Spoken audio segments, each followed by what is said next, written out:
Panitia Pemilihan Kecamatan Ilir Timur 1 Palembang terima pendistribusian logistik pemilu pada H-2 pencoblosan. Pendistribusian logistik ke tingkat KPPS sendiri akan dilakukan pada Selasa pagi.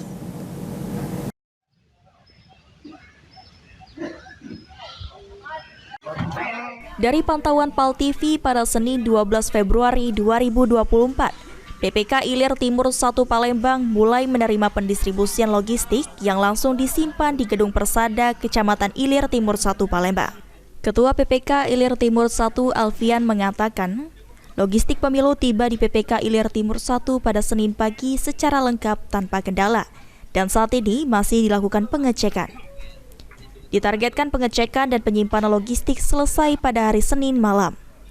Di Ilir Timur 1 sendiri dibutuhkan sekitar 935 kotak suara untuk sebanyak 187 TPS. Ditambahkan Alfian, pendistribusian akan dilanjutkan pada Selasa pagi, di mana KPPS akan diinstruksikan mengambil langsung kotak suara untuk dibawa ke TPS masing-masing.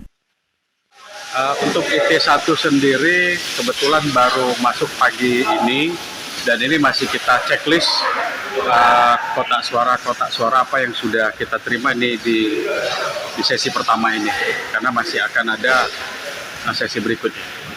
Ini untuk berapa banyak?